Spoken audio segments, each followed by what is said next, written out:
Hi there. So today I'm going to talk about how to retrain your brain to embrace the move on attitude. What I'm talking about here is being able to quickly move on from the things that upset you, frustrate you, or make you angry. If you don't know me, I'm Brooklyn Hannah. I'm a brain retraining coach helping people overcome chronic symptoms and sensitivities using Christian-based neuroplasticity. Subscribe to my channel and hit the bell to be notified when I post a new video each and every Tuesday. So let's get into it. When you're in a chronically stressed state, which most people with chronic symptoms are, or I should say all people are, and it's easier to become stressed and triggered by the littlest things, like literally the smallest things can seem to stress you out or set you off. I mean, I get it. I've been there. However, this can really eat you alive if you let it. In order to heal and get out of the stress response, it's important to train your brain to move on and shift your focus. A good example of this is when someone treats you poorly. Maybe they say something negative to you or ignore you, for example. You send them a text and they ignore you, whatever it is, or they're mean to you, I guess I should say. It's easy to just sit and ruminate on what they said to you, and then you're going, oh, I can't believe they said that. They're so rude. You sit and let these negative emotions of anger and frustration just stew in your heart and mind. And because of the mind-body connection, this only heightens your own stress response and makes symptoms worse. So what happens when you sit in negative thoughts and emotions is you create a trauma stress response in your brain. You create a negative association with this person, having all these negative thoughts towards them. So the next time you hear this person's name, or you see this person on social media, or you see them in person, your brain automatically goes to that default trauma response, and you remember that one thing they said to you. You relive the conversation or whatever it is, and this stress response just cycles. So this is not healthy, and you want to stop this from happening as soon as you notice it. And the sad thing is that some people do this for days, months, or even years, and it's like, that person said that one thing to you 6 months ago. Why are you still dwelling on it? Why are you still holding on to that? This person's likely moved on, and it's only harming yourself. And by ruminating on it, you're actually just letting that person hurt you over and over and over again as you relive it in your mind.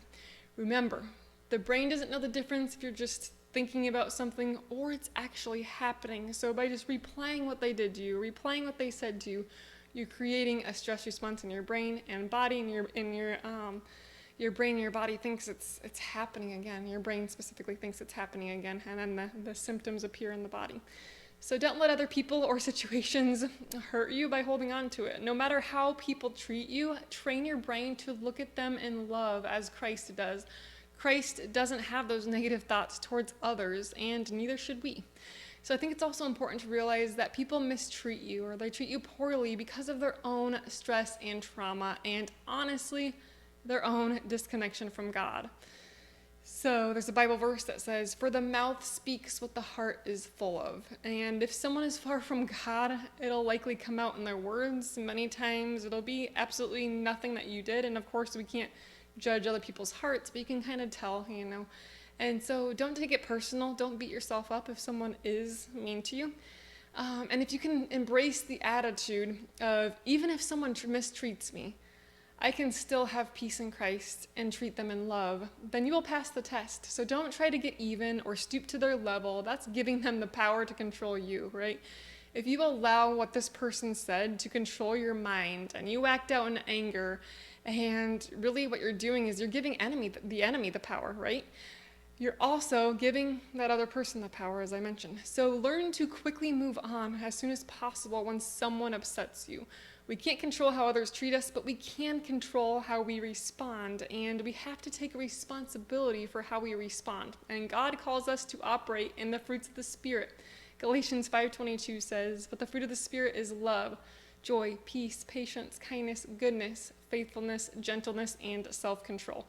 So whenever you're tempted to get angry, frustrated, upset, and you act out on it and you really want to, the first step is to recognize it. The second step is to redirect your thinking before it turns into that behavior of actually yelling at that person. And redirect your thinking off that trigger. Don't ruminate on the person. Don't yell back in anger. Don't hang on to what they did for you for what they did to you for years or months or even several minutes, forgive them, give them grace, and move on. And when you're triggered, talk to God. Bite your tongue before you say something back that hurts them. You can recite Bible verses, do whatever you need to do to get your mind off that trigger, and let go and let God take care of it. Embrace the move on attitude. You can also use this concept for anything that you're triggered by. So what else puts you into negative thoughts and emotions? When you recognize that your thoughts and emotions are spiraling downhill, shift your focus and move on. Now, I know that some people have been through some serious trauma and sometimes even abuse, and I think it's absolutely fine to get counseling short term. But then I also believe there comes a time where you just need to move on. Otherwise, it's just going to heighten your stress response, and it's only going to affect you negatively. Circumstances in life only become a trauma in our brain if we let them. So if we have, a positive perspective with, all these positive thoughts and emotions about something that happens to us, it doesn't turn to a trauma response. But if we have negative thoughts and emotions about something or someone or something that happens to us, it can create a massive traumatic stress response in the brain, which then can negatively affect the body with symptoms. So this is what you don't want to happen when you're trying to recover from chronic symptoms.